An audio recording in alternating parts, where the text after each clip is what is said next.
السلام على محبي القرآن العظيم. نعم، محدثكم أخوكم رضا التونسي من الخضراء تونس، من الغرة الخضراء. وأنا في طريقي إلى البيت أود أني أرى بضع تعليقات، وهذه في الحقيقة مفاجأة للمتابعين. قبل أن أرى تعليقات، وكل من يشاهدني في هذه اللحظة، نعم الحمد لله هنالك مشاهدين، وإن كانوا قليلا، يعني هذا لا يهم. المهم أني أوصل هذه الرسالة وأنا في طريقي إلى المنزل.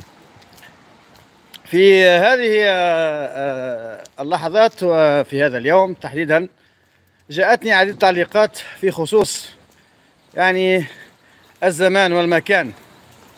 الزمكان، يعني علم الزمكان في القرآن. أنا أقول حقيقة وأعترف وأني في وقت من الأوقات تكلمت ب يعني تحديد أحداث ووقائع، وكنت في الحقيقة أجتهد. نعم، السلام عليكم. نعم، أنا أقرأ تعليقات. كنت أجتهد لأنه بين من خلال كتاب رب العالمين سبحانه وتعالى، وأنه ليس كتابا للتلاوة والإنشاد وللتغني به فحسب. هو كتاب علم، كتاب علم من رب العالمين سبحانه وتعالى. هذا الكتاب لا ريب فيه، ألف لام ميم، ذلك الكتاب لا ريب فيه، هدى للمتقين. هو كتاب علم، هو كتاب علم، وليس كتاب لأن نتغنى به. الحقيقة وأن وضعنا في الأمة الإسلامية والأمة العربية حزين جدا، وضع حزين، محزن للغاية. نعم، ونحن ندرك ذلك ونعلم ذلك. نحن أمة أصلا في أوج انحطاطها وتعبها، وفي عديد المشاكل التي نعيشها يوميا في هذه الأمة. نعم، هذا قدر الله، هذا قدر الله سبحانه وتعالى، قدرا مقدورا. اليوم لماذا أنا أبث هذا البث المباشر فجأة دون إعلام مسبق؟ ذلك وأنا أقرأ تعليقات أيضا. أنا لا تغيب عن التعليقات، أنا أراها وأشوفها وأقرأها. فأحبابي في الله، اليوم قرأت بعض التعليقات التي هي في الحقيقة يعني تمس من جوهر موضوع الذي يتحدث فيه هذه الأيام. أنا أقول صراحة وأن وعد الله سبحانه وتعالى قريب جدا، بما علمته من كتاب ربي سبحانه وتعالى. نعم، وبما أنا يعني أتحدث فيه على مجموعة السر الأعظم من الكتاب، ففي الحقيقة أريد أن أقول لكم شيئا، وأن الأيام القادمة والأسابيع والأيام القادمة تحمل في الحقيقة عديد الأسرار.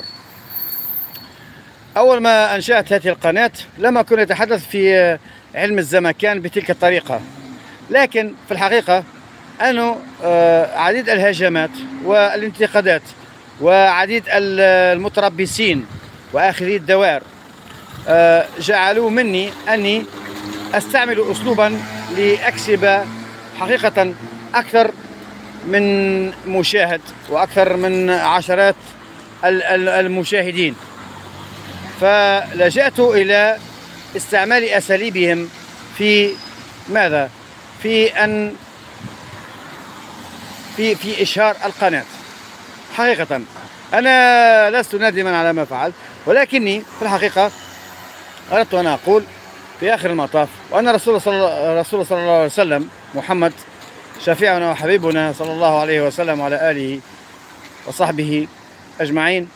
نعم، كان في يوم من الأيام عندما بعث لأمة الإسلام، الله سبحانه وتعالى طلب منه وأمره أن يتخذ مسالك اليهود شعائر اليهود، حتى في قبلتهم، حتى في نمط عبادتهم، ذلك لاستقطاب العديد والعديد من اليهود والمسيحيين أيضا. لماذا؟ لأن المسيحيين واليهود كانوا قبل 600 و2000 سنة بالنسبة لليهود، و600 سنة بالنسبة للمسيحيين، كانوا على إرث ورثوه من آبائهم وأجدادهم. فرسول الله صلى الله عليه وسلم لم يكن يعني بين عشي وضحاها أن يغير كل تقاليدهم وأساليب يعني عبادتهم وشعائرهم وعدد الأشياء، رغم أنهم يسمون أهل الكتاب، أهل الكتاب، أصحاب الكتاب. فالله سبحانه وتعالى يعني جعل لرسوله صلى الله عليه وسلم مقدار من الوقت حتى أن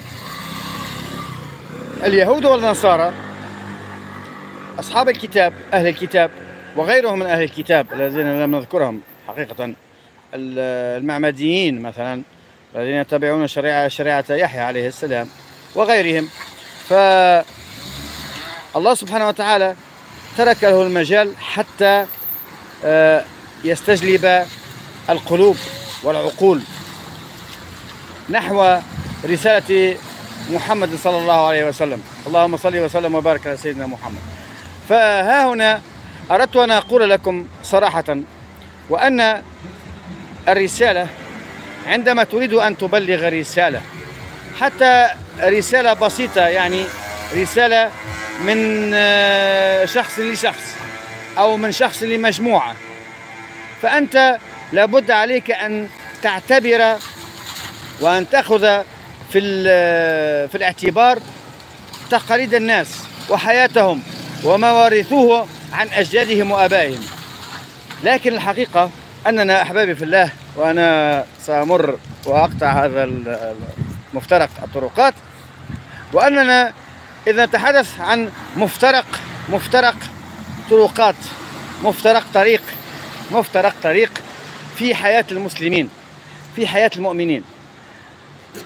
أنا أنصحك يا من تتابعني، يا من في يوم من الأيام عصيت الله سبحانه وتعالى، الله يغفر الذنوب جميعا، يا من لم تصلي لله سبحانه وتعالى وتركت صلاتك وصلوات عديدة. الله يقول سبحانه وتعالى: أقم الصلاة إن الصلاة تنهى عن الفحشاء والمنكر ولذكر الله أكبر والله يعلم ما تصنعون. الله يعلم ما تصنعه أنت.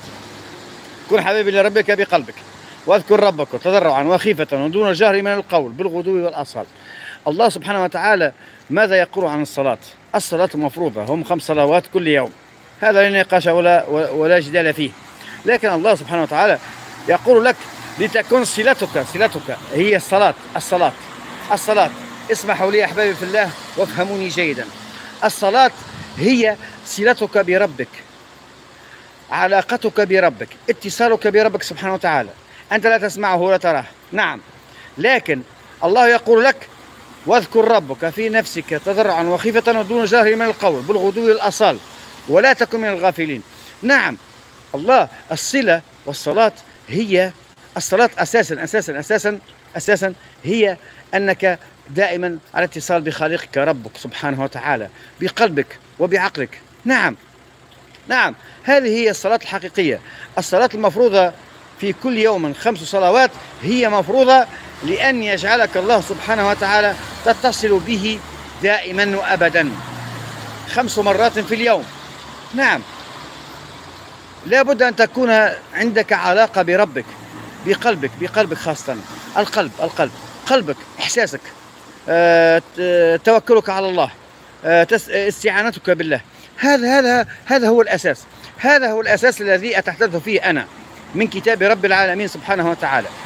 نعم، أنا لا تغيب عني الأحاديث والسنة النبوية وسنة رسول الله صلى الله عليه وسلم، حبيبنا محمد.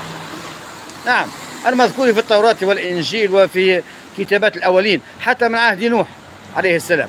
لذلك أحبابي في الله، عندما نتحدث عن التدبر في كتاب الله سبحانه وتعالى، عندما نتحدث عن التدبر في كتاب الله، تدبروا كتاب الله. الله سبحانه وتعالى يقول: أفلا يتدبرون القرآن أم على قلوب أقفالها. تدبر، اسعى، اجتهد، ابحث، حاول أن تجتهد فيه لتكون لك صلة بالله. أنت تتدبر في كتاب الله فأنت تتلو آيات الله، ذكر الله، أن تذكر الله. إذن ها هنا أنا أقول لكم مثلا في سورة العنكبوت يقول سبحانه وتعالى: أقم الصلاة إن الصلاة تنهى عن الفحشاء والمنكر ولذكر الله أكبر. ما معنى ولذكر الله أكبر؟ أكبر من ماذا؟ ذكر الله أكبر من ماذا؟ ذكر الله في نفسك تضرعا وخيفة ودون جهر بالقول هو أعظم من الصلاة أصلا. هو صلاة في حد ذاتها.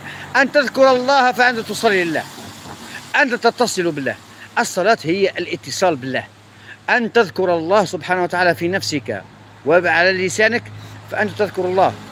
الصلاة أحبابي في الله هي أن تتصل بخالقك، بربك سبحانه وتعالى، بمن أنشأك، بالرب العظيم سبحانه وتعالى. أن تصلي لله ركوعا وسجودا، فتلك هي ما يسمى الخضوع. الخضوع لله، الخضوع لله، الخضوع لله واجب عليك في كل يوم أن تخضع لله في 5 صلوات، في 5 أوقات. هذا مفهوم وواضح. والله سبحانه وتعالى هل يريد أن يتعبك وينهكك؟ لا، بالعكس، الله يريد منك أن تذكره ذكرا. اذكر ربك، اذكر ربك. ولذكر الله أكبر. أكبر من ماذا؟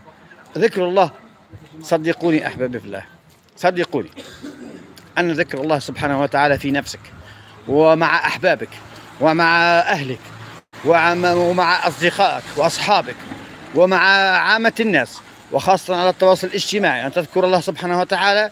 نعم، بمجرد أنك تذكر الله ميزانك أكبر من أنك تصلي صلاة لله، لأن الله يريدك أن تذكره دائما دائما وأبدا في نفسك، تضرعا وخيفة، وتستجدي به. نعم، وتلجأ إليه وتتوكل عليه. نعم، نعم، هذا هو المطلوب. المطلوب منك أن تذكر ربك سبحانه وتعالى، لا تنساه أبدا حتى لا ينساك. إن أنت نسيت ربك سينساك، سيتركك. نعم، نعم، واذكروني أذكركم، واذكروني أذكركم. ماذا إن لم تذكره؟ لن يذكرك أصلا، لن تكون مذكورا عنده، لا في الملأ الأعلى ولا على لسان رب العالمين سبحانه وتعالى. لذا أحبابي في الله، أنا أمشي في هذا الطريق بجواري يعني العديد المارة، وهنا أحظى باحترام يعني بحب كذلك، يعني من العديد. فأنا استغفر الله العلي العظيم، وأنا في طريقي كما عودتكم أريد أن أقول لك يا من ضيعت صلاتك، مثلا لم تصلي مثلا صلوات ولمدة مش عارف أي مدة، لا تقنط من رحمة الله. إن الله يغفر الذنوب جميعا. المشكل الوحيد التي هي أقرها الله سبحانه وتعالى في كتابه: لا يغفر أن يشرك به، أنك تعتمد إلها آخر تعبده من دون الله. أن تعبد أي شيء آخر من دون الله فالله لا يغفر ذلك.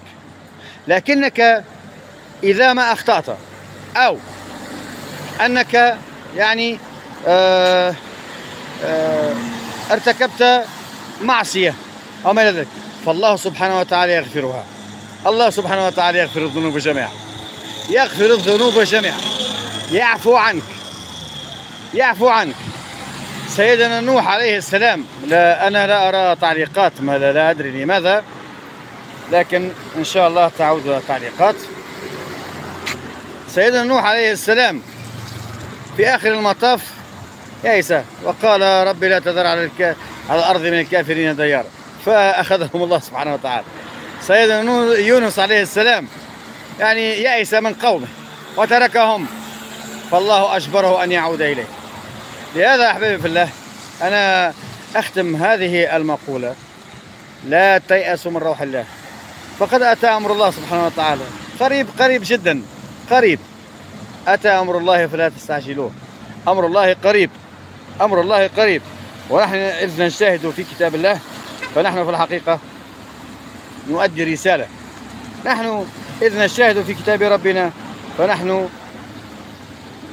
نقوم بما أمرنا به الله سبحانه وتعالى. والحمد لله رب العالمين، الحمد لله رب العالمين، الحمد لله رب العالمين أن جمعنا على التوحيد، وجمعنا على القرآن وعلى سنة نبيه، وجمعنا على الكلام في الله سبحانه وتعالى. واذكر ربك إذا نسيت. السلام عليكم ورحمة الله.